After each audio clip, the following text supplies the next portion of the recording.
Attention, cette vidéo contient des spoilers sur Star Wars 8, Les Derniers Jedi. Si vous n'avez pas encore vu le film, je vous invite à aller le voir d'abord et après vous revenez voir cette vidéo. Bon, si vous partez, lâchez un like. Des bisous. Eh bien bonjour à toutes et à tous, j'espère que vous allez bien. On se retrouve aujourd'hui avec Sifano. Bonjour. On avait envie de vous parler de Star Wars 8, Les Derniers Jedi. Parce qu'on a tous les deux des avis. Il y a des trucs on est d'accord, des trucs on n'est pas forcément d'accord. Vous savez que je suis un grand fan de Star Wars. C'est-à-dire qu'en fait, aussi. Pour expliquer comment c'est passé, c'est moi qui t'ai proposé cette vidéo en fait. Parce qu'en fait, il est fan de Star Wars, moi aussi, mais toi beaucoup plus que moi, t'as un tatouage, t'as machin et tout. Oui. Et puis on commence à en discuter et je vois que il y avait grosse différence et moi mais après voilà, je trouve qu'il y a beaucoup de différences, mais dans un sens je te donne pas forcément tort, tu me donnes pas forcément tort non plus. Ça va être bien. Mais c'est ça qui est intéressant, c'est pour ça que voilà. Et du coup je me suis dit mais mec, tu sais, tout le monde va faire des reviews dessus, fais-en une, enfin t'es fan de Star Wars, si toi t'en fais pas, c'est vrai que c'est pas trop le sujet de ma chaîne de ce que on s'en fout, moi j'aime bien vous parler, vous le savez, on fait souvent des vidéos en tête à tête comme on dit. Donc voilà. Alors, dans cette vidéo, bien évidemment, il y aura des spoilers. Donc, si vous n'avez pas vu le film, barrez-vous, mais lâchez un like. Très loin, ouais. Lâchez un like avant. Donc, pour commencer, je vais te laisser donner ton avis, mais très bref, avant de rentrer dans le vif des détails sur le film. Qu'est-ce que tu en as pensé, comparé déjà au 7? Il y a eu un 7. Déjà, ça passe comme ça. Non, mais c'est vrai. Bon, alors moi je l'ai vu 2 fois le film en fait. J'ai eu la chance d'être invité par Disney à l'avant-première. Il y avait plein de youtubeurs, je l'avais vu avec Hunster, Chelsea, on s'en fout un peu. Voilà, très bien, on s'en fout. On les embrasse quand même. Et je l'ai vu une deuxième fois ensuite le jour de la sortie, je suis allé le voir. Donc moi globalement en fait, mon avis a pas mal évolué depuis parce que j'y ai réfléchi plein de fois. Moi j'aimerais avoir ton avis sur le coup, sur la première fois que tu l'as vu. Parce que même s'il a évolué, je veux savoir si au début comment t'es sorti et maintenant qu'est-ce que tu en penses. Quand je suis sorti, j'étais là, j'ai passé un super moment. J'ai passé un super moment, mais il y a eu des trucs un peu bizarres, où il y a des trucs on sait pas trop. Tu vois, je me posais plein de questions et j'avais des petits soucis de cohérence. Ensuite, quand je l'ai revu, ça a confirmé cette impression-là. Et maintenant, à froid et tout être reposé, j'ai évité de regarder trop d'avis de films, etc. D'habitude, je suis très contre les avis. Moi, d'habitude, je regarde beaucoup les avis de films, que ce soit du Randall, que ce soit d'autres gens et tout. Là, je me suis dit, attends, on va en faire une. J'ai pas envie de me faire influencer vos autres, donc j'ai rien regardé. Mais, enfin très peu. On a parlé avec des gens. J'en ai parlé avec des gens, j'ai vu quelques trucs, mais assez peu par rapport à ce que je regarde d'habitude. Et donc, au final, j'aime toujours bien. Et je peux pas mentir, j'ai passé un bon moment devant le film, et quand je le reverrai, je passerai un bon moment devant le film. Mais je peux pas m'empêcher de me dire, il y a un truc qui me dérange, ça aurait pu être fait différemment, il y a des petits soucis. Voilà, de toute façon, ça on le verra dans le détail. Alors moi, je l'ai vu 2 fois également le film, le jour de sa sortie, mercredi dernier. Et je l'ai revu là, nous on est mercredi, mais donc mardi. Je l'ai vu, j'ai essayé de différencier les choses, je l'ai vu en 3D, pas en 3D, en anglais et en français. Moi je l'ai vu 2 fois en anglais. Voilà. J'ai vu la version française, qui d'ailleurs la version française sur les Star Wars, il y a beaucoup de films où la VO est bien meilleure, on voit vraiment une différence. Tu trouves que la VF est meilleure? La VF est bonne, j'ai pas dit qu'elle est meilleure, elle est bonne. Comparée à d'autres films, je trouve que la VF sur les Star Wars a toujours été bonne, mais je préfère la VO. Voilà, c'est deux trucs. Moi habituellement je regarde en VF, et là en fait ce qui s'est passé c'est que quand j'étais à l'avant-première il était en VO. Du coup quand je suis allé le revoir, je me suis dit non ça va me faire trop bizarre, il faut que je le revoie encore en VO. Et derrière j'avais revu la bande-annonce et j'avais revu les passages du set en VF, et en fait du coup j'ai été perturbé parce que je venais de sortir de la VO. Donc là je l'ai en VO dans ma tête. Moi j'essaie toujours de voir 2 trucs différents, je le vois en 3D, pas en 3D, et un en VF et un en VOST. Et ça change pas mal. Moi, la première fois que je suis sorti, j'ai fait waouh. J'ai fait ok, j'ai passé un très bon moment, un très bon Star Wars. Moi, je dirais que c'est pour résumer un petit peu la chose, c'est un bon Star Wars comparé au 7 qui était un bon film mais pas un bon Star Wars. Exactement, c'est exactement le mot. Voilà, exactement ça. C'est vrai qu'il y avait plein de questions et moi j'aime bien sortir d'un film et me poser plein de questions. Moi j'aime bien ce genre de truc parce qu'après j'aime bien aller chercher les références ailleurs, etc. Mais moi il y a un truc quand même que je me dis, le 7 reprenait un petit peu la trame du 4 et celui-là reprend un petit peu la trame du 5. Alors là pour le coup c'est des clins d'œil et c'est pas... Mais la structure c'est exactement la même. La structure c'est... Avec un petit peu de 6, ça, voilà, c'est ça, c'est un peu un mélange de... En fait je trouve que c'est un mélange du 5-6, donc j'espère que pour le 9 justement ils s'écarteront de tout ce qu'on a. Pour le 9 on aurait un vrai 7. Voilà, peut-être, je ne sais pas, mais voilà, moi j'ai quand même passé un bon moment, je me suis posé des questions, j'ai réussi à y répondre un petit peu tout seul dans mon raisonnement cette semaine, en me le revoyant hier soir. Donc moi je trouve que ça reste un bon Star Wars. Oui, Voilà. non, c'est un bon Star Wars, oui. Il est au-dessus, par exemple, moi je vais faire mon classement des Star Wars, je veux dire Voilà. qu'il y a... Mais c'est un classement, moi j'ai la prélogie, en fait, alors, on va rentrer dans un autre débat qui n'est pas sur le 8, mais j'ai envie quand même d'en parler, tant que la faire en vidéo, même si elle est longue, Parlons de la prélogie. Voilà, de la prélogie ou de la trilogie originale, moi il y a un truc. Les gens aiment bien râler. Ça je l'avais remarqué depuis longtemps. Évidemment. Mais nous, génération des années 90... Ah mais nous, mais bien sûr, mais... Voilà. Non mais attends, moi je trouve débile que les gens de notre âge disent « La menace fantôme c'est de la merde ». Non. Quand t'étais gamin, t'étais en kiff devant Dark Maul et devant Dark Maul, mais oui, Jar Jar Binks te faisait délire. Non. Maintenant tu le trouves un peu débile et tu te dis bon, ok, c'est pas le meilleur truc, mais le film reste bien. J'ai eu un débat là-dessus, juste avant de rentrer à l'avant-première, on a parlé avec des gens qui étaient un peu plus âgés que moi de la menace fantôme, et eux ils étaient en mode de Jar Jar Binks et tout. Et moi j'ai été franc, je leur ai dit, j'étais pas fan, mais c'est vrai qu'à l'époque il me dérangeait pas. Voilà, c'est ça. Il passait en fait. Voilà, il passait. Mais en même temps, j'avais. Il attirait un peu les enfants, tu vois, genre. Moi, parce qu'en fait, nous, on est ce que j'appelle de l'école Harry Potter. Pourquoi je compare Harry Potter? Parce qu'Harry Potter, c'est un truc qui est sorti quand on avait. Dans le 1, quand Harry arrive et qu'il a dit son speech, il avait notre âge. Il avait notre âge, donc en fait, on s'identifiait vachement à ces personnages-là. Et finalement, Star Wars, la prélogie, est arrivé un peu à ce moment-là, ce qui fait que tu t'accroches, bon, même si Anakin, il passe en 2 ans, il passe de 10 à 19, mais globalement, tu t'identifies au personnage, surtout que tu sais ce qui va arriver, mais tu sais pas comment, donc tu t'attaches, tu machin. Donc, mais même, tu vois, moi je me rappelle quand j'étais petit, quand La menace fantôme est sortie, j'avais bien évidemment vu 4, 5, 6. Mais bon, c'était pour moi des films quand même qui étaient plus matures, etc. Donc j'avais accroché, j'étais déjà un petit fan, mais genre sans être comme aujourd'hui. Oui, bien sûr. Et pour moi, quand Star Wars 1, La menace fantôme est sortie, c'était waouh, j'avais tous les jouets, etc. En fait, il y a un truc, moi, il y a un truc qu'on peut pas enlever pour moi à la prélogie. Tu peux avoir tous les débats que tu veux, tu peux préférer les combats dans l'espace, au côté démocratie, république, etc. Mais tu ne peux pas enlever que une partie, je dis pas que Star Wars n'est que ça, mais une partie de Star Wars c'est les Jedi, c'est les combats au sabre laser, ça machin. Et là tu ne peux pas, je disais, dans la prélogie, peu importe le film, les combats sont beaucoup mieux. Et c'est normal parce que les combats sont plus stylés, les chorés, les machins. Et ça, c'est vrai que moi qui adore ça, les combats au sabre, dans la prélogie, enfin, Anakin Obi-Wan, le best combat ever, je suis désolé, mais la scène, la planète, tout, voilà. Non mais pour moi, l'un des meilleurs Star Wars, vraiment celui que je mettrais au-dessus et que je peux regarder, c'est le 3, on est d'accord. Non mais sur ça, le 3 est moi je trouve vraiment un chef-d'œuvre. Il y a tellement d'émotions, il y a vraiment la scène. Tu sais qu'il y a des gens qui ont quitté là, ils vont dire ok, ils préfèrent la prélogie, on se casse. Non mais je préfère pas la prélogie. Non, c'est vrai, en plus c'est vrai, moi je préfère la trilogie originale, mais le 3 est au-dessus. Mais en termes en fait, sans le 3, en fait, s'ils étaient sortis dans l'ordre, il n'y aurait pas la trilogie originale. Et c'est là où on voit Dark Vador se créer. Voilà, moi c'est la création du mythe, elle est là. Voilà. En fait, je préfère la trilogie 4, 5, 6, mais individuellement, je vais préférer le 3. Par contre, tu vois, là où on disait, c'est vrai qu'on se rendait pas compte, parce que moi j'ai revu récemment le 2. Qu'est-ce qu'il est gnangnan. Mais à l'époque, je captais pas. À l'époque, j'étais amoureux de Padmé, moi. Enfin, normal, tu vois. Non, mais moi, à l'époque, moi, il y a toute une phase, en fait, moi je regarderais le 2 que pour les phases où on voit Obi-Wan. Ouais, avec... mais j'enlèverais toute la partie avec, tu vois, ça pourrait être résumé en 2 scènes, tu vois ce que je veux dire. Ouais, je comprends. Donc c'était un peu... Mais bon, et le problème c'est que c'est une phase de l'histoire qu'il fallait quand même raconter. En fait, la prélogie, je pense, ceux qui adorent la prélogie, je pense qu'ils adorent surtout le 3, en fait. Mais c'est pas comme ça, on fait un tour. Bref, il n'y a pas de souci. Parlons du 7, du 8. Bon, voilà, j'ai juste remarqué un truc, je voulais parler de ça à ce moment-là, juste pour dire que les gens râlent beaucoup sur beaucoup de choses, mais je trouve qu'ils râlent parce que c'est la mode de râler sur Star Wars. Il y a beaucoup de gens qui en parlent, ils en parlent mal, ils font genre, oui, hein, c'était de la merde, etc. Non, mais tu connais rien, tais-toi, t'as vu 3 fois les films, moi je suis à 100 visionnages de chacun, donc je pense que après, chaque avis, voilà, mais... Voilà. Non, moi je suis d'accord sur un truc avec toi, c'est que souvent on a tendance à embellir et à avoir un beau souvenir d'avant. C'est comme moi quand on me dit, les premières vidéos sont dégueulasses, c'est comme ça. Moi je pense, tu verras quand il y aura la prochaine trilogie, si jamais elle passe pas, t'inquiète qu'on va dire, ah en fait le 7, 8, 9, c'était pas si mal, hein. Voilà, c'est ça. Alors tu vois, donc je pense, peut-être que je me trompe, mais je pense. Ou alors au contraire, il y aura une belle prise de risque et bon, passons. On verra. Je pense que, moi j'en attends beaucoup. Alors maintenant on va parler de différents sujets que j'ai notés un petit peu sur différentes petites choses et on va essayer d'en parler, on va essayer de pas trop s'éloigner, on va rester dans le sujet.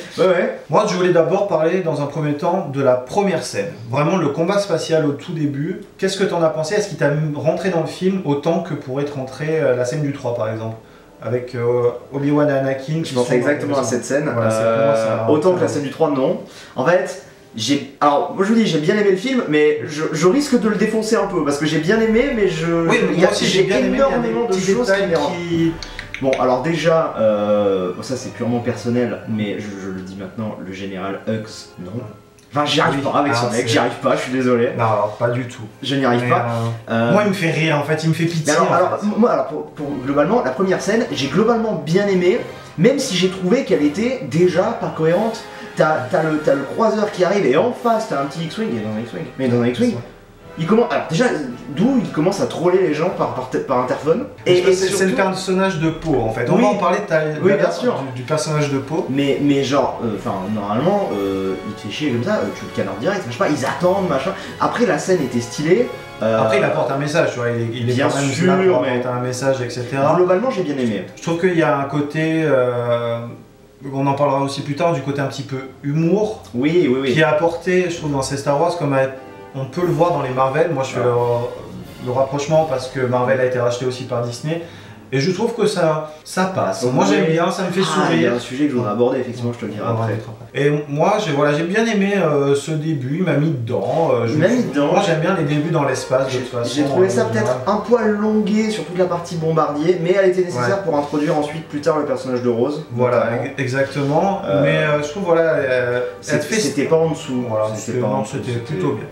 Ensuite, je voulais parler du temps, de la notion de temps dans ce Star Wars 8 qui est un problème. Ah oui. Mais après, je les comprends un petit peu. Donc vas-y, toi, moi ça m'a dérangé, mais je me dis que, tu vois, je me mets à la place du réalisateur. Comment me mettre à sa place, tu vois. Alors, moi j'ai une possible justification sur le temps chelou, mais j'aurais eu besoin de... Déjà, on explique donc. Le temps, en fait, ce qui se passe, c'est que donc, pour ceux éventuellement qui n'auraient pas vu le film et qui s'en foutent des spoilers, et qui veulent savoir, on suit deux aventures parallèles. On suit on peut dire 3, hein. Avec Kylo. Non, en fait, il y a côté Rey. Ouais. Côté les rebelles. Mais à un moment, t'as fini Rose. Ouais, très bien. Je l'englobe, mais c'est que là où il y a un décalage, tu vois. C'est pas faux. Oui, c'est vrai. Mais il n'y a pas tant de décalage que ça. Mais donc, globalement, pendant la majeure partie du film, tu as deux groupes.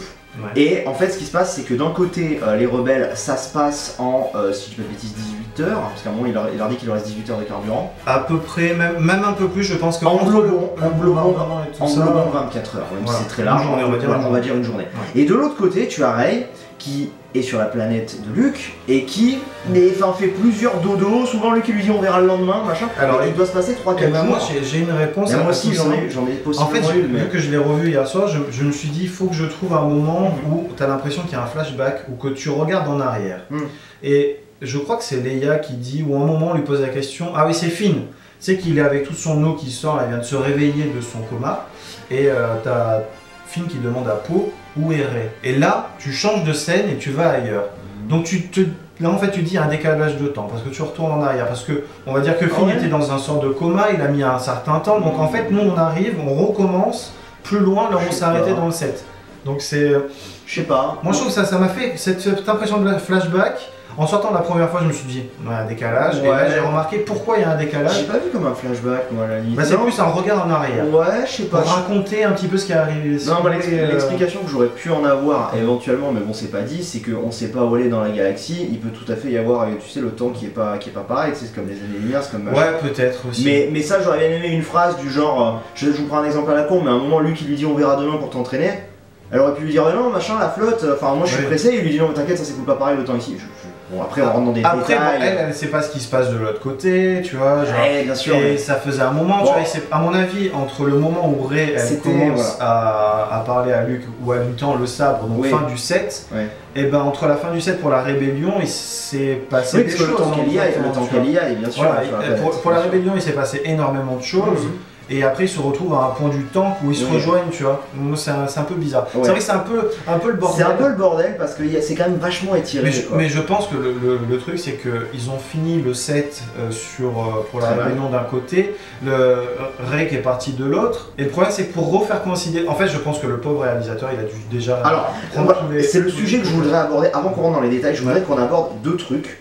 Un truc notamment, c'est Rian Johnson. Oui. Je n'ai vu. T'as dit quoi? Mais moi j'ai pas, je trouve qu'il a pas fait grand chose.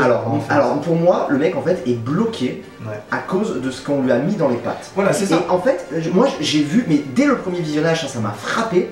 J'ai vu un nombre incalculable de scènes où, pardonnez-moi, mais j'ai l'impression qu'il fait des gros fuck à ce qu'a mis en place J.J. Abrams. Je suis désolé, bien sûr, mais heureusement qu'il fait des gros fuck.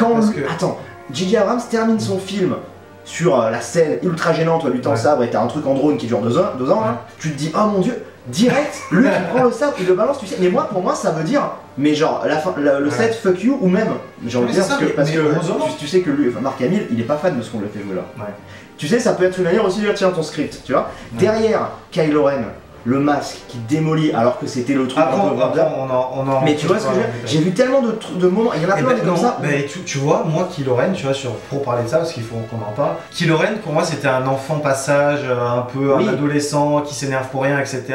Et là Snoke lui remet en place, il lui dit bien sûr, tu n'es qu'un gamin avec un masque qui se prend pour Dark Vador. Et ça j'ai adoré cette scène parce qu'elle le remet en place et il en avait besoin. Oui, mais c'est je trouve que là il rattrape. Mais en fait Snoke il parle, ce que dit Snoke, c'est les fans qui parlent en fait. Oui, mais c'est très bien parce qu'en fait il le remet en place de cette bascule sur Snoke du coup. Ouais, parce qu'on a passé le temps donc on peut aller basculer sur Snoke. Parce qu'alors là Snoke, j'en ai des milliards de choses à dire. Eh ben écoute, moi je t'écoute et moi j'ai les réponses. Vas-y. Snoke, qu'est-ce qui te dérange? Alors, mais je pense que déjà je vais dire la même chose que ce que tout le monde a dit. Mais bordel, qui est ce mec?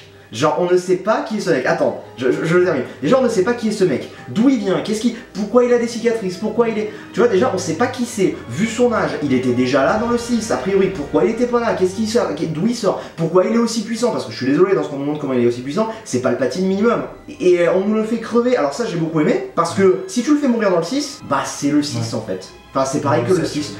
Non, si tu le fais mourir dans le 9, c'est comme dans le 6, avec Dark Sidious, donc tu ne peux pas. Donc c'est bien amené, je trouve, de le faire mourir là, mais en fait on te le présente comme un perso ultra badass et il se fait avoir tellement bêtement. Et alors j'ai une explication par rapport à ça et je pense qu'elle est vachement intelligente, mais... Moi je t'avais dit un truc aussi par rapport à ça. Mais globalement, moi je suis ultra déçu, tu vois. Moi en fait, les trucs qui m'ont gêné dans ce film, c'est qu'on nous a on nous a posé plein de questions, et alors il y a des trucs, genre les parents de Rey, on va y revenir, je pense qu'on aura la réponse dans le 9. J'espère. Mais moi j'ai une théorie aussi par rapport à ça. Mais sur... Ouais, moi aussi, mais sur Snoke... En fait, je verrais pas... À moins qu'il soit pas mort, mais non, c'est impossible, il est mort. Je vois pas comment d'un coup, on reviendrait dans le 9 et on dirait « Ah, au fait, Snoke, c'était lui !» Genre, bah c'est trop tard en fait, c'est maintenant qu'il y a le dire. Moi je t'avais fait une explication un petit peu après que tu m'avais dit Snoke c'est qui, pourquoi, comment, le mec il est là, on le voit 10 minutes dans tout le film. On connaît machin. Palpatine, tu savais. Non, regarde, tu n'as pas vu, la prélogie n'est pas sortie. Tu le sais quand même. Tu sais que c'est un mec qui est au-dessus, tu sais ce qu'il veut faire, tu sais. Bah là tu le sais Snoke, c'est le dirigeant du premier ordre, donc tu le sais puisqu'on te le dit. Oui, c'est le suprême leader. Oui, donc, mais pourquoi Enfin, je sais pas, je trouve qu'on ne sait rien de ce mec. En fait, on nous l'a vendu, c'était un des rares trucs qui était, je trouve, bien fait dans le 7. C'était, on nous vendait un mec qui avait l'air ultra mystique, ultra... Tu disais, oh putain, c'est qui lui? Tu le vois 2 minutes dans le 8, il est... enfin, la salle dans laquelle il est grave cool. Mais lui... Enfin, ça fait méchant Disney en fait, quoi, c'est tout. Ben, moi, voilà, comme je te l'ai dit, genre Palpatine, au final, tu n'en sais pas tant de choses que ça sur lui si tu n'as vu que la trilogie originelle. Quand tu as vu la trilogie originelle, tu sais pas vraiment qui est Palpatine, tu connais pas son histoire, pour moi, Snoke, pas forcément le personnage, mais le développement est complètement raté en fait. Voilà. Après, le truc c'est que Palpatine, dans 4, 5, 6, tu dois le voir 10 minutes à tout péter, c'est celui qui derrière tient la marionnette de Dark Vador, et que tu vois pas trop, et sa puissance au final, à part quelques éclairs à la fin, tu te dis bon, oui le mec est puissant, j'adore Palpatine, hein, au contraire j'ai l'impression de le mettre en dessous, mais au final Snoke est un personnage très secondaire, qui tient un petit peu la marionnette Kylo Ren. La différence où elle est, je t'explique pour moi, c'est que Kylo Ren aujourd'hui, c'est pas Dark Vador, c'est-à-dire que Dark Vador en imposait tellement quand tu le voyais dans les films que tu dis putain ce mec est au-dessus de Vador. C'est qui? Qu'est-ce que comment? Enfin, waouh! Alors que là, bon, Kylo Ren, bon, c'est Kylo Ren quoi. Du coup, quand t'as l'autre au-dessus, tu t'attends à un truc badass et il se fait avoir comme ça. C'est vrai que voilà, ça reste un peu le problème, mais après, Snoke reste pour moi quelqu'un de très secondaire. D'où il sort, on ne sait pas. Mais oui, mais voilà! Mais le problème, c'est qu'il va pas y avoir un 6,5 pour nous l'expliquer cette fois, tu vois? Non, mais peut-être que tu vois, il y aura un développement côté. Sith plutôt sur le prochain film, que là était plutôt Jedi. Ça reste un Sith. Hein. Oui, dans les faits, c'est un Sith, mais ça reste le côté obscur de la Force. C'est vrai qu'on est rentré direct dans les scènes, mais pour moi, ce film a un côté, on démystifie totalement la légende. Aussi bien les Jedi que les Sith. Mais en fait, depuis, je pense... D'ailleurs, c'est Kylo le dit à un moment. Ouais, mais depuis 4-5 il faut oublier l'idée de Jedi. Les Jedi, comme ils étaient de toute manière dans le 1, 2, 3, pris à la naissance, élevés sans avoir de germe de côté obscur, parce que le germe du côté obscur, c'est un manque, c'est l'amour, ce genre de choses qui mènent à la haine. On va en parler. Les Jedi n'existent plus, et Luke Skywalker, tant Jedi qu'il se dit, n'est pas un vrai Jedi. Parce qu'il avait quand même une part de côté obscur qu'il a réussi à combattre. Mais de toute façon, les Jedi ne seront plus jamais les Jedi, sauf s'ils reprennent un enseignement au bébé, etc. Bien sûr, bien sûr. On parlait de quoi à la base? On parlait de Snoke, du fait que c'était pas un Sith, mais bon, peu importe en fait, c'est juste... De toute façon, il n'y a plus vraiment, je pense, de Sith, il n'y a plus vraiment de Jedi à ce moment-là du temps, et je pense qu'on en verra... Comme les Jedi qu'on a pu voir dans 1, 2, 3, ça n'existera plus, sauf s'ils reprennent peut-être le germe du truc à la base. Mais de toute façon, il y aura forcément un mec qui n'est pas un vrai Jedi au début qui va les former, donc il y a forcément un truc qui va changer, donc ça c'est... Oui, bien sûr, bien sûr. Mais Snoke, grosse déception. Maintenant, je voulais parler de Rey, déjà de ses origines. Donc, on apprend dans le film... Alors pour moi, c'est tellement évident. Je peux en parler, vas-y. Bah parce que de toute façon j'allais te donner la même réponse que toi, mais peut-être pas de la même manière. Mais alors c'est à dire qu'en fait, moi je vous explique, quand j'ai vu le 7, à la sortie du 7, j'étais pas seul, on a tous théorisé sur qui est Rey, qui sont ses parents, c'est un peu le grand délire. Et moi, instinctivement, mais genre c'était évident en sortant du 7, j'ai dit, bah c'est la fille de Han et Leia. Genre c'était évident, pourquoi? Parce qu'elle s'est pilotée, parce qu'elle est dans le faucon, parce que je trouvais qu'il y avait plein de clins d'œil. Même je trouvais que, enfin je sais pas, à un moment elle prend Leia dans ses bras, je sais pas, j'ai vu des clins d'œil là-dedans. Et tout le monde m'a dit, mais non t'es fou, c'est la fille de Luke, le sabre, le machin. Et en fait, c'était la première théorie de base. Mais pour moi, quand je vois le 8, ça confirme tellement que c'est... Enfin pour moi, quand tu vois la relation qu'ils ont avec Kylo, la connexion, c'est sa sœur, enfin pour moi c'est évident. Alors pour moi c'est pas sa sœur, c'est sa demi-sœur. Oui, qui tu veux, mais... moi en fait j'ai eu le même truc, j'ai eu le déclic. Moi je pense que Han est son père. Non, moi je pense l'inverse, parce que c'est pas un Skywalker.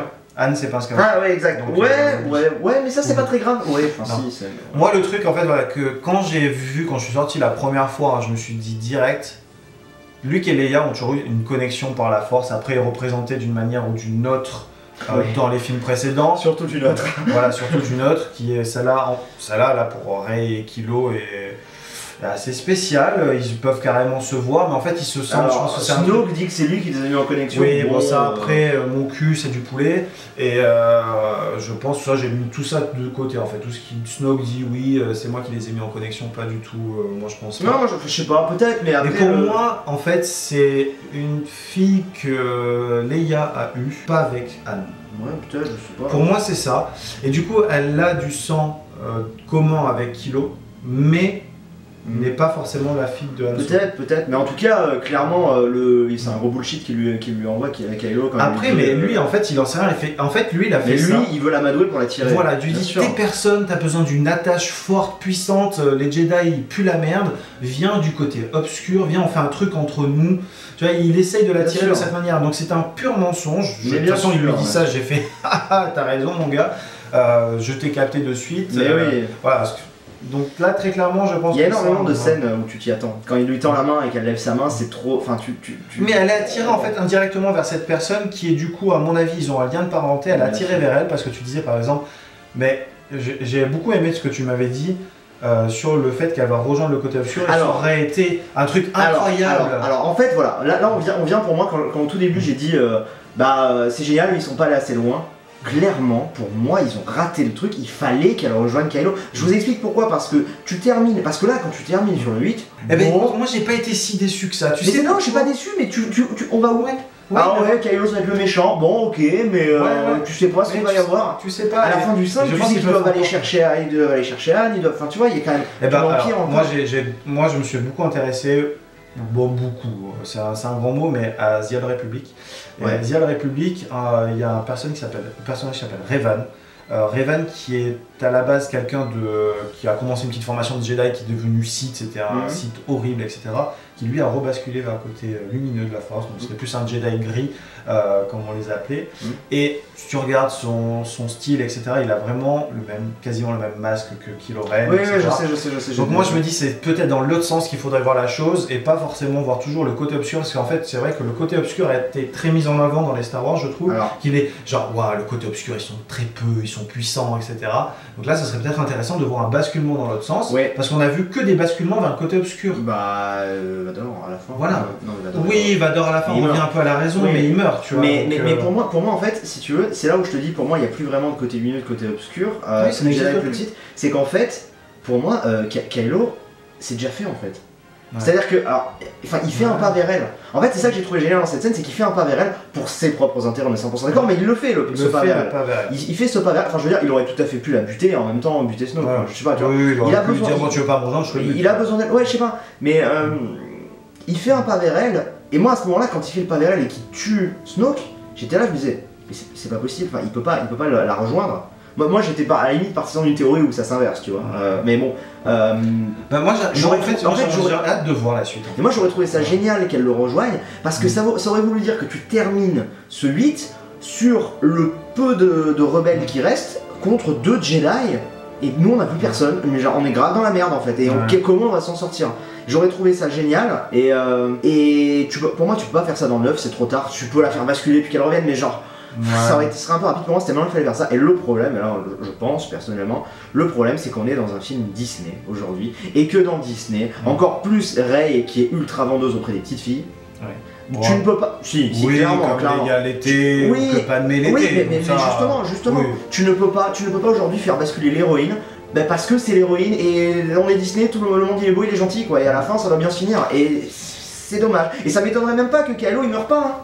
M'étonnerait même pas que Kylo il. Regarde qui meurt à chaque fois, là c'est le gros méchant crapaud qui meurt, enfin crapaud, tu vois, c'est pas beau machin. Kylo au final, on l'aime bien, il est attachant machin, ça m'étonnerait même pas qu'il meure pas. Hein. Bah écoute, on verra. Est-ce qu'il y a un. Regarde, il y a eu moi je suis plus en on verra. Il y a eu beaucoup de morts dans le 8.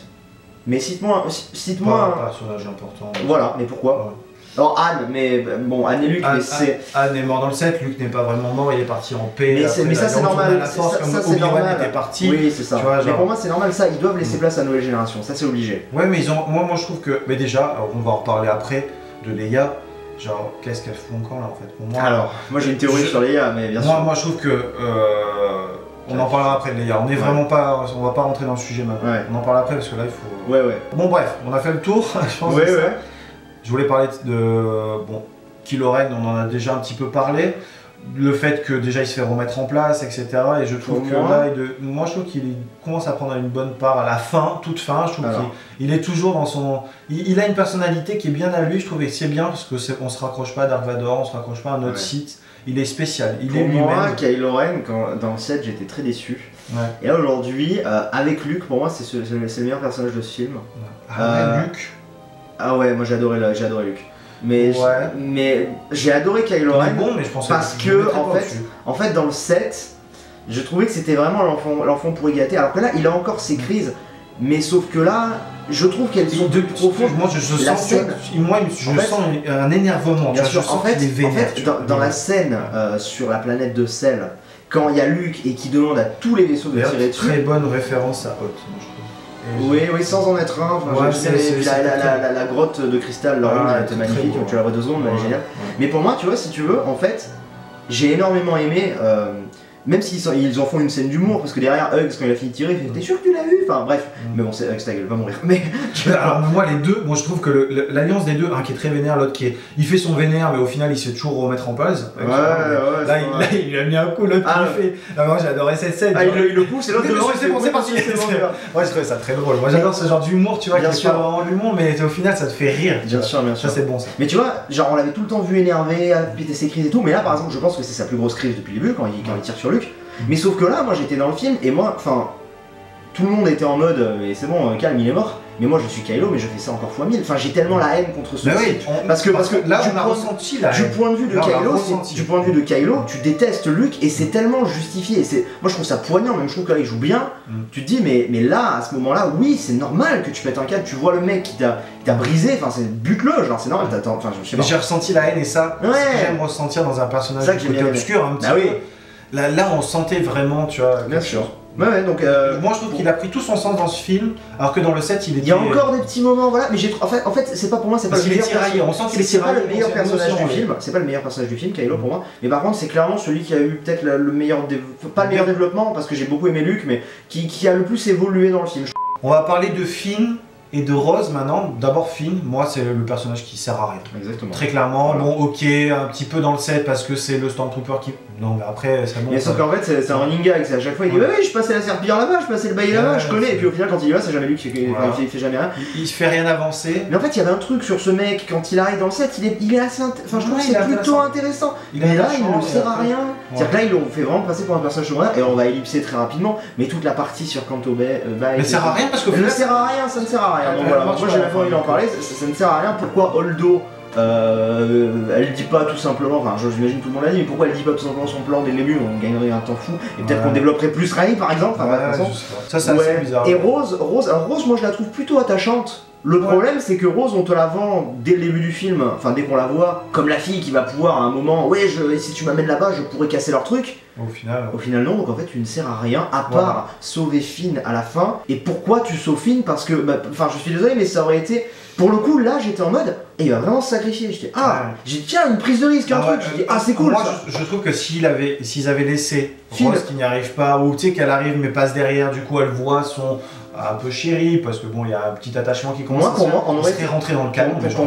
Pour moi, on aurait été dans les films de Lucas encore. Tu sais ce qui se serait passé? Il serait rentré dans le canon, elle aurait loupé, elle serait écrasée, elle serait morte derrière. Ou un truc, je sais pas, mais un truc vraiment. Ou voilà, mais genre, un truc. Donc Finn, je sais pas, à un moment, je me suis posé la question, est-ce qu'il a une affinité avec la force? Genre dans le 7, mais en fait, non, clairement pas. Enfin, à un moment, il prend le sabre vite fait, mais c'est tout. Dans le 7. Tout le monde peut prendre un sabre laser. Oui, c'est ça, mais donc, en fait, dans le 7, moi, un truc, quand je suis sorti du 7, je me disais, qui est le héros en fait? C'est les deux. Et là en fait non, clairement pas, c'est Rey, enfin point barre. Ouais, c'est ça le même. Genre c'est après, tu vois, genre c'était un peu l'histoire d'un... En fait, Finn a souffert de la montée en puissance de Poe, pour moi. Donc là on va en parler de Poe. Transition magnifique. Voilà. Alors voilà, transition sur Poe, moi c'était, d'ailleurs il est tout juste marqué là.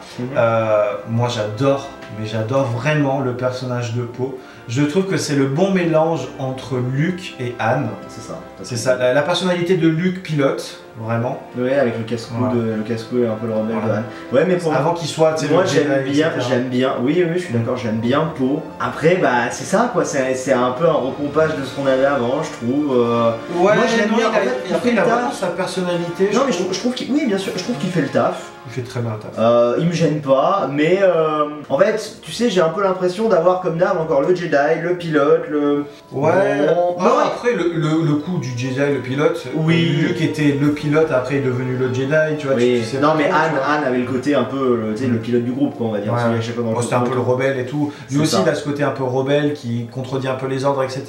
Il y a une différence entre Poe et Han, c'est que Han, pour le coup, il s'en foutait complètement de la rébellion. Il était en mode, c'est vos histoires, je m'en fous. Alors que l'autre, au contraire, il est un vrai rebelle. C'est un vrai rebelle, il a fou pour son truc, lui. Voilà, c'est ça, c'est sa cause, etc. On sent qu'il veut défendre sa cause au coûte que coûte, quoi qu'il arrive. S'il doit sacrifier des hommes, il les sacrifie. S'il doit se sacrifier, il se sacrifie. Non, je trouve que le... Poe, j'ai pas grand chose à dire sur lui, parce qu'il est plutôt bien, en fait. Il marche bien, je trouve. Moi, c'est un de mes personnages préférés. Moi qui ai toujours beaucoup aimé Han Solo, etc. Mais je préfère ce côté rebelle. Je préfère largement Finn. Bien sûr. Ça, c'est un personnage très important. Ouais. Après, bon, on va parler de Leia. Et de Carrie Fisher en règle générale. Oui. Moi, j'étais content de voir le film sortir, surtout en me disant, bon, Carrie Fisher maintenant est décédée, pour ceux qui ne le savent pas. Et je me suis dit, j'espère que le film va être un bel hommage. Ouais. Et je trouve que, oui, en quelque sorte, on la voit plus que d'habitude, plus que dans le 7. Oui. Donc elle est assez présente, elle a une utilité encore, comme d'habitude, limitée. Après, ça reste le commandant qui bien sûr. Le personnage de Leia a toujours été un peu comme ça, mais en fait, très clairement, pour moi, il y a un souci qui va se poser. J'ai une théorie, mais ce serait tellement dommage, c'est que elle n'est pas morte dans le. Enfin, le personnage de Leia, Carrie Fisher. De toute façon, parlons de cette scène où. Attends. Je suis d'accord avec ça, mais ça j'ai un gros truc à dire là-dessus. Non, en fait, elle n'est pas morte à la fin du 8. Donc. Deux possibilités, tu l'as fait mourir dans le 9, mais ils n'ont pas encore tourné les scènes du 9. Et ils ont dit qu'ils ne la feraient pas en hologramme, en image de synthèse, tout ça là. Ouais. Ils ont dit non.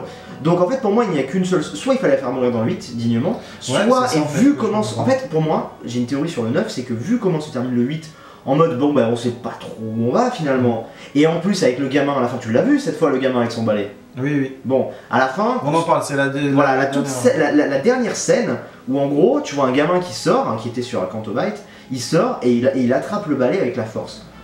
Pour moi, le seul moyen, et c'est dommage, mais le seul moyen maintenant, au point où on en est, de virer Carrie Fisher du film, c'est juste qu'au début Star Wars 9, quand tu as le générique, on te dit, je sais pas moi, 5 années ont passé depuis, machin, et en fait, Leia est morte de vieillesse, et on retrouve le petit gamin qui a grandi, qui apprend la j'en sais rien, tu vois, pourquoi on montre ce gamin sinon? Alors c'est pour signifier l'espoir, mais pourquoi montrer la force? Je sais pas. Donc Leia... Pour moi, ce gamin est là pour introduire lointainement 10, 11, 12. J'y ai pensé aussi, 10, 11, 12, Bon après, vu que le réalisateur, c'est lui qui va faire 10, 11, 12, tu vois, il s'est dit, tant que je fais ce film-là, j'essaye de... Mais c'est possible. Et je trouve ça pas mal. Bien sûr.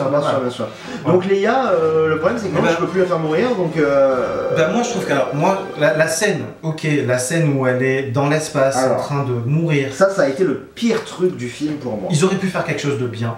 Moi je l'aurais vu comme ça. Dans un dernier espoir de...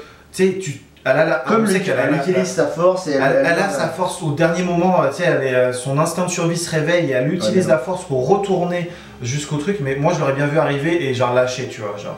Ça aurait été tellement épique, tu vois. Mais déjà le problème c'est que tu peux pas lui rendre hommage. Mais ouais, je suis d'accord. Mais alors pour moi cette scène, honnêtement dès le premier visionnage, moi dans ma salle, tout le monde a hurlé en mode mais qu'est-ce qui se passe genre. J'ai fait Supergirl. Non mais tout le monde a cette réaction. Alors moi il y a un truc qui m'énerve. Tout le monde a cette réaction du Supergirl. Mais moi, c'est pas qu'elle utilise la force qui me dérange. Parce qu'on sait qu'elle peut, ou qu'il était possible. C'est parce qu'elle a pas utilisé avant et que d'un coup. Non, c'est pas ça. Mais pourquoi personne ne réagit? Elle est dans l'espace. Elle est morte. Genre, elle ne respire plus. Elle est congelée. Elle est morte. Non, mais je suis désolé. Tu ne respires pas dans l'espace. Tes poumons ont explosé depuis déjà 10 minutes. Ce n'est pas normal que tu survives dans l'espace. Après, c'est passé 4 ou 5 secondes. Je sais pas en fait. Tu vois, je sais pas trop comment. Mais oui, mais alors si c'est ça, si c'est passé 4 ou 5 secondes, il y a encore un problème de temps. Parce qu'on ne le montre pas comme ça. Après, et pour moi, ça c'est pas logique. On n'est pas dans notre espace à nous, il y a pas, on sait pas trop comment ça se passe, tu vois. À ce moment-là. Après, cette scène est problématique. Alors je pose une question. Parce qu'il y a plein de... Alors moi, le coup de... Ça me dérange pas en soi que tu utilises la force pour retourner sur le vaisseau. Mais si tu peux faire ça, je pose une question. Pourquoi Mace Windu, quand il s'est éjecté par Sidious, il remonte pas? Ouais. Après, c'est parce qu'elle est dans l'espace, elle flotte. Mace Windu tombe. Certes, c'est vrai. Oui, mais tu vois, sur ce côté, je sais pas, moi, le côté force m'a pas tant dérangé, même si je trouve la scène un peu grotesque, en mode Superman, là, comme ça. Mais bon, mais c'est surtout le côté juste... tu te réveilles dans l'espace, non, t'es morte, quoi, normalement. Ouais, bon. Moi, c'est ça, en fait, qui m'a vraiment choqué. Et je suis sorti du film pendant bien 10 minutes après. Et tout le monde parlait que de ça à la sortie du film, à l'avant-première, et personne n'était d'accord, en fait. Ouais. Mais tout le monde parlait du fait qu'elle ait la force, ça choquait. Moi, ça m'a pas choqué. Un instinct de survie, un machin. Je trouve ça cool qu'ils aient ça, c'est des gens qui, tu vois, genre, n'ont pas assez analysé les choses, tu vois, parce qu'on finit sur un 6 où tu as Luke et Leia parlent, tu lui dis clairement, toi aussi tu as cette puissance en toi. Voilà, après ça se réveille quand ça se réveille. C'est ça. Beaucoup de gens, tu vois, genre Rey au final, elle a jamais utilisé ses pouvoirs, ça s'est réveillé à un certain moment et c'est comme ça en fait. Rey, elle est très puissante bizarrement d'un coup, mais bon ça c'est... Ouais, bah pourquoi pas, tu vois. T'as envie de parler de Luke, mais très bref, genre, qu'est-ce que t'as bien aimé? Très bref, meilleure performance de Mark Hamill au cinéma? Ouais. Ah oui. Moi, je trouve que développement logique d'un personnage qui, 30 ans après, est dégoûté, machin. Oui, les flashbacks très bien. Le fait que tu démystifies le côté parfait de Luke, qui lui aussi... Qui n'a jamais été. Il n'a jamais été, mais on peut le faire. Tu vois ce que je veux dire? Le côté, il a réussi à ramener l'équilibre dans la force, machin. Du tout. Non, voilà. De toute façon, lui de base... Il a voulu... Voilà, alors par contre, il y a un truc qui me gêne un petit peu dans la justification du côté obscur de Kylo par Luke. c'est quand Luke dit j'ai jamais vu une telle force du côté obscur. Enfin, je l'ai vu qu'une fois avant, c'est quand il dit à Rey que je l'ai vu qu'une fois avant, ça m'avait pas effrayé, maintenant ça m'a effrayé. Enfin, on parle quand même de deux gamins, t'as jamais vu ça chez Vador? Vador, quand même, en termes de côté obscur, Sidious. Oui, mais Vador était déjà Vador. Oui, c'est ça, mais c'est ça que je veux dire. Tu vois, genre, non, mais tu as réussi à ramener Vador, mais Kylo, tu baisses les bras. Je trouve ça un peu dommage, mais bon, parce qu'après il faut laisser la place. Vador, genre il y a beaucoup d'hésitation dans la fin de Vador où il est là, il regarde l'empereur. Bien sûr, non, mais je suis d'accord. C'est son fils, etc. Il revient des trucs. Il revient à la raison. En fait, Vador, en fait, Anakin, c'est une perte de raison quand Padmé est décédé, etc.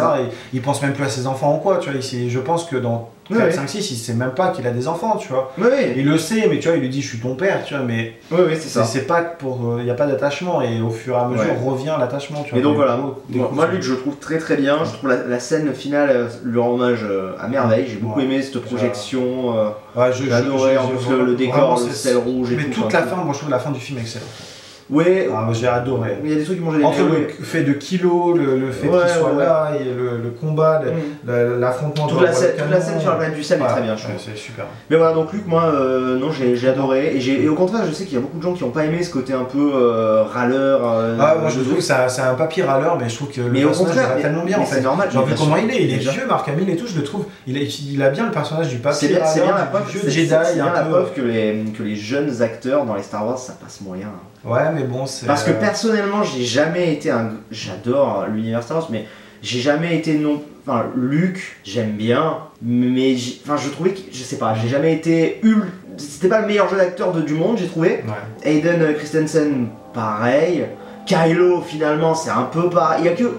Rey, encore, je sais pas. Tu vois, alors que là, d'un coup, Mark Hamill qui a 50 piges, 60 piges, bam! Genre, il y a. Je sais pas, il est. Tu vois? Il est profond, j'ai beaucoup aimé Luke. Et du coup, en parlant de Luke, moi je voulais juste parler de Yoda. Le petit passage de Yoda. Déjà, je suis content d'une chose, on a la marionnette et on n'a pas. Marionnette un peu bouffi quand même. La première apparition est bizarre. Après derrière ça va, mais. Ouais, mais alors ça reste la marionnette un peu de base. Pas marionnette. Bah moi quand j'étais petit, le petit Yoda qui. Oui, on est faisait délire. En fait, il y a deux Yoda. T'as le Yoda délire des 4, 5, 6. T'as le Yoda badass du oui, je l'aime aussi, mais j'aime bien ça, du coup, que ça arrive après, à la scène, là. Voilà, que ça arrive derrière tout ça, donc après 4, 5, 6, t'as 7, 8, 9. Ouais, les plus vieux, les machins, voilà. Moi j'ai trouvé ça sympa, ça m'a fait du bien. Ça m'a fait du bien. Et je trouve qu'il a une bonne. Il est là vraiment en tant que maître, tu vois, pour donner encore une leçon à Luke, et je trouve que la leçon est bonne. Et c'est un peu le résumé de ça, c'est qu'on oublie les Jedi. C'est pareil, si on oublie ce truc qui n'existera plus jamais, on l'oublie et c'est Yoda qui apporte la réponse un peu à Luke en fait, parce que c'est lui qui le raisonne. Tout à fait. Voilà. Et moi j'ai trouvé ça super. Après, moi pour conclure tout ça, je suis un grand fan de Star Wars, j'adore. Bien sûr, moi aussi, mais oui. Moi je suis juste content d'un truc, c'est que peut-être que ces films-là sont pas faits que pour nous, ils sont faits aussi pour la nouvelle génération qui vont découvrir Star Wars aujourd'hui sur du 7 et du 8. Oui, bien sûr, bien sûr. Et moi je suis content que ma licence préférée continue à avancer. Et ça c'est une bonne chose, que ça me plaise ou pas, au final je suis content de m'asseoir dans une salle et d'entendre tu vois, genre. Après moi c'est aussi parce que moi perso j'adore Star Wars, que du coup je suis très critique envers ces films là, je me dis putain c'est dommage parce que moi je me décroche un peu, tu vois, je me dis écoute, je les aime pas, tant pis, je vais regarder les anciens ou quoi, mais bon là au final je l'aime bien donc tu vois. Non mais je suis d'accord, mais bon voilà, ça se laisse regarder très bien. Bon écoutez, n'hésitez pas à nous dire dans les commentaires ce que vous en pensez, vous aussi, n'hésitez pas à écrire des pavés, j'aime les pavés, vous le savez, donc n'hésitez pas, et lâche des likes, abonne-toi, et abonne-toi parce qu'il doit passer les 20 000, donc tu t'abonnes très très vite, genre maintenant, tu cliques sur t'abonner. Voilà. Et là. Voilà, et un petit pouce bleu d'ailleurs, tant qu'à faire. Et c'est juste là à côté. Voilà. Écoutez, des bisous. Tchuss. La force soit avec vous. Oh c'était bien placé. Oh là là.